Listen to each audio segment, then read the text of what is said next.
আরেকটু হলে অ্যাক্সিডেন্ট করতিস।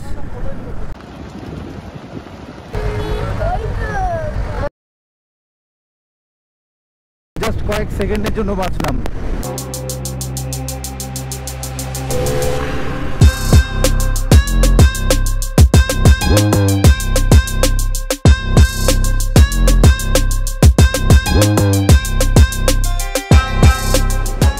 প্রচুর হাওয়া দিচ্ছে এখন, আর ওয়েদারটা ক্লাউডি হয়ে আছে, অসাধারণ লাগছে, মানে ফাটাফাটি লাগছে। এখানে পেছনে সমুদ্রের ঢেউ দেখতে পাচ্ছ, এখানে সামনে ডাব টাব বিক্রি হচ্ছে। আর এই জায়গাটা আজকে যেহেতু সোমবার তাই অনেকটাই খালি খালি হয়ে গেছে। ম্যাক্সিমাম লোকজন এখানে উইকেন্ডেই আসে, এত সুন্দর হাওয়া দিচ্ছে এখানে। আর মানে আমি যতগুলো রিসর্ট দেখেছিলাম তার মধ্যে এই রিসর্টটা আমার সবথেকে বেশি ভালো লেগেছিলো, শুধুমাত্র এই লোকেশনটার জন্য। আজকে আমরা অন্য আরেকটা রিসর্টে চলে যাব। এই রিসর্টটা আমি একদিনের জন্যই বুক করেছিলাম, কারণ মন্দারমণিতে আমার খুব একটা আইডিয়া ছিল না, আমি কখনো আসিনি, এই প্রথমবার এলাম। তাই এর পরের বার যখন আসবো আমি এই রিসর্টটাতেই থাকবো। কাল রাতে জল প্রায় এই অবধি চলে এসেছিলো, মানে আমি যতক্ষণ জেগেছিলাম ততক্ষণ এই অবধি আমি জল আসতে দেখেছি, এই অবধি।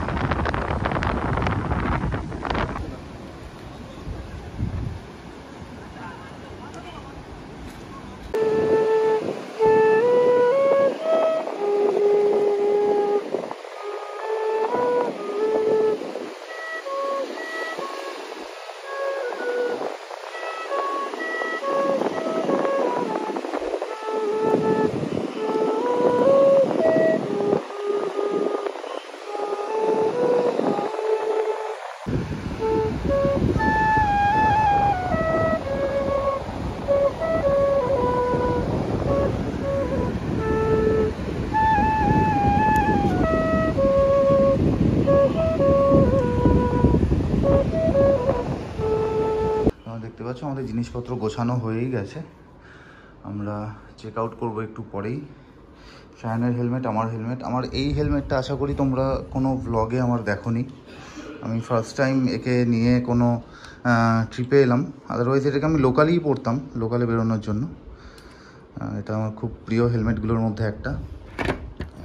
গ্রাফিক্সটা আমার খুবই ভালো লাগে। যাই হোক, তো অ্যাকোয়া মেরিন ড্রাইভ থেকে আমরা বেরোচ্ছি। আজকে আমাদের চেক ইন আছে অন্য একটা রিসর্টে, নামটা ভুলে গেছি, এই মুহূর্তে মনে পড়ছে না। তো চলো দেখা হচ্ছে ওখানে। আমরা সব রেডি, জ্যাকেট ফ্যাকেট পরে নিয়েছি, বাইকও হোলস্টার দেওয়া হয়ে গেছে। তো আমরা এখানে লাঞ্চ করে, একেবারে লাঞ্চ করে আমরা যাব আমাদের আজকের নতুন রিসর্টে। প্রচণ্ড খিদে পেয়ে গেছে, ঘুম থেকে উঠেইছি 10:30টার পর। তো ওখান থেকে ঘুম থেকে ওঠার পর তারপরে বিচের ধারে গেছিলাম, ভিডিও বানানো হলো। তো তারপরে আর ব্রেকফাস্ট করার কথা মনেই নেই, মানে একদমই ভুলে গেছিলাম। তো সেই জন্য ভাবলাম যে চলো একেবারে লাঞ্চ করে নিই, লাঞ্চ করে তারপরে যাওয়া যাবে নতুন রিসর্টে।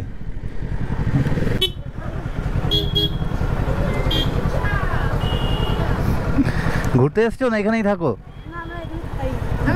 ঘুরতে এসছো কোথা থেকে? পেছনে দেখতে পাচ্ছ তিলোত্তমা হোটেল অ্যান্ড রেস্টুরেন্ট, এখানে আমরা আজকের লাঞ্চটা সেরে নিলাম। তো তোমরা এলে এখানে কিন্তু তিলোত্তমা হোটেলে খেতে পারো, যথেষ্ট রিজনেবল রেটে খাবার দাবার পাওয়া যায় এবং খাবারের কোয়ালিটিও যথেষ্ট ভালো। এবং তার থেকেও বড় ব্যাপার হচ্ছে এদের বিহেভিয়ারটাও খুব ভালো। তো মন্দারমণি মেন যে মার্কেটটা আছে সেটা ছাড়িয়ে যত ভেতরের দিকে ঢুকবে রাস্তা কিন্তু খুব খারাপ, মানে দেখতেই পাচ্ছ প্রচণ্ড ভাঙা রাস্তা। কোথা দিয়ে কাটাবো, সব জায়গায় একই অবস্থা। বাপরে, তো বিশাল ভেতরে। আচ্ছা, মন্দারমণি ছাড়িয়ে এই জায়গাটার নাম হচ্ছে শিলামপুর, এটা কিন্তু মন্দারমণি নয়। প্রচণ্ড রকমের খারাপ রাস্তা এখানে।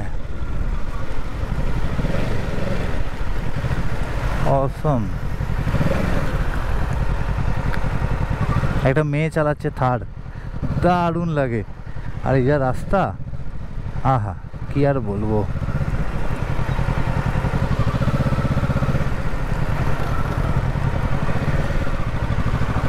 এই রোডটা সুন্দরী, হ্যাঁ মানে কি হিসাবে নাম রেখেছে, এই যে সৈকত সুন্দরী রোড নামটা লিখেছে, কোন অংশে সুন্দর মনে হচ্ছে এটাকে? থার্ড ক্লাস রোড একটা। সামনে হচ্ছে লয়েড বিচ রিসর্ট, আর বাঁদিকে হচ্ছে আমাদের Ocean beach resort. Good morning from Mandarmani. আজকে আমাদের এখানে ডে 2 অ্যান্ড ফাইনাল ডে। তো ঘুম থেকে ওঠার পর থেকে দেখছি প্রচণ্ড বৃষ্টি হচ্ছে। দেখতে তো খুব সুন্দর লাগছে, বাট বেরোনোর সময় বৃষ্টিটা না হলেই হলো। সমুদ্রে অনেকবারই ঘুরতে এসেছি, কিন্তু এই সমুদ্রের মধ্যে বৃষ্টি দেখা এই প্রথম। তো অসাধারণ লাগছে। এখানে সায়ন বসে আছে, হাই করে দাও সায়ন। আমরা সকালবেলা উঠে রিসর্ট থেকে বেরিয়ে এখানে চা খেতে এসেছি আর সমুদ্রের ভিউ এনজয় করতে এসেছি, তার মধ্যে হচ্ছে বৃষ্টি।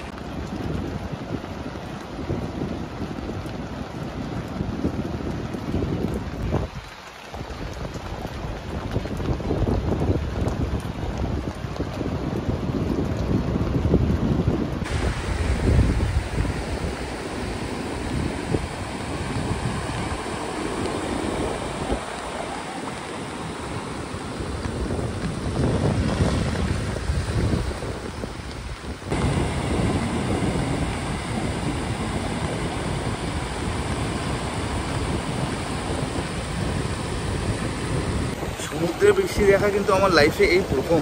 মানে এটা যে এত সুন্দর হয় আমি সিরিয়াসলি জানতাম না। প্রচণ্ড হাওয়া দিচ্ছে, ছাতাটাকে কোনোভাবে আমি ধরে রেখেছি। এইদিকে সমুদ্রের ঢেউ, তার সাথে বৃষ্টি।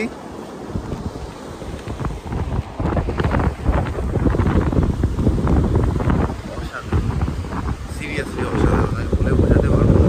এটা হচ্ছে আমাদের ওশিয়ান বিচ রিসর্ট। ওখানে যে দেখা যাচ্ছে লয়েড বিচ রিসর্ট, ওর পরেই হচ্ছে সমুদ্র। এটা হচ্ছে আমাদের রিসর্টের মেন গেট। ঢুকেই বাঁদিকে আছি আমরা, আর আমাদের বাইকগুলো রাখা আছে ওই দিকে, কভার দেওয়া আছে। চলো, বুঝতে পারছো কিরকম বৃষ্টি হচ্ছে এখানে। এটা হচ্ছে আমাদের ওশিয়ান বিচ রিসর্টের রুমটা বেশ যথেষ্টই বড়, পরিষ্কার পরিচ্ছন্ন। তো এখন আমরা চেক আউট করছি ওশিয়ান বিচ রিসর্ট থেকে। এখান থেকে আমরা একবার বিচের ধারে যাব, ওখানে কয়েকটা ছবি টবি তুলে তারপর সোজা কোলাঘাট হয়ে যাব কলকাতা। বিচে শুনলাম বাইক অ্যালাউড নয়, তো তবুও বিচে আমরা নামাবো না, সামনের দিকটা একটুখানি রেখে দু একটা ফটো তুলবো, দিয়ে বেরিয়ে যাবো।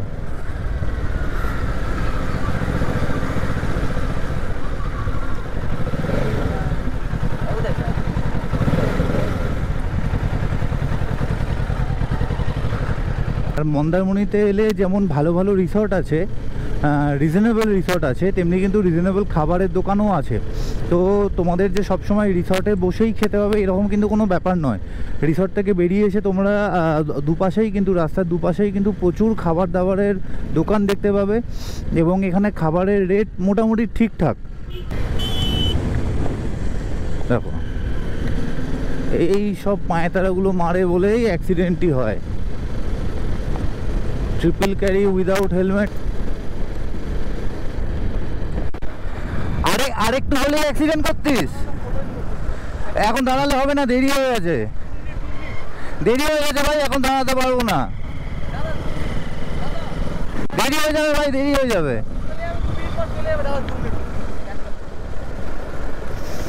সামনে সামনে সামনে সামনে।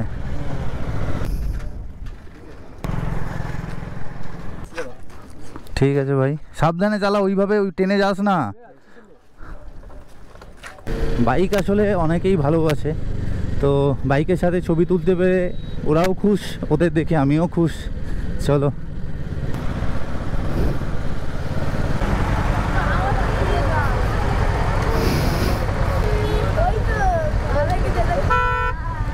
মন্দারমণি থেকে চাউলখোলা হয়ে আমরা উঠে গেছি মেন রোডের ওপর। তো এই রোড কন্ডিশন কিন্তু খুব ভালো। তো চলো, আমার বাইকে তোমরা এই জিনিসটা নতুন দেখছো, এটা হচ্ছে হ্যান্ডমেড রাইড অন এয়ার। এমার্জেন্সির সময় আমি আর রাইড অন এয়ার অর্ডার দিতে পারিনি, সেজন্য এটা পুরোপুরি হাতে বানানো হয়েছে, এবং এটা বানানোর পর এত কমফোর্টেবল হয়ে গেছে।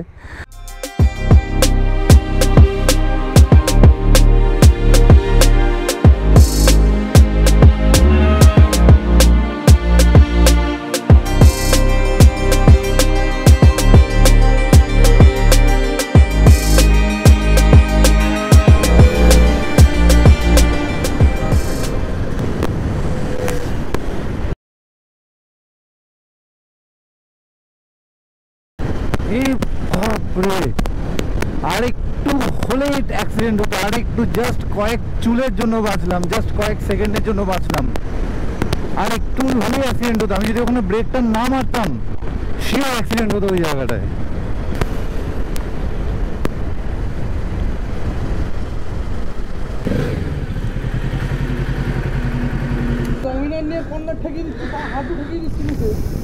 ভাই দরকার নেই, কি দরকার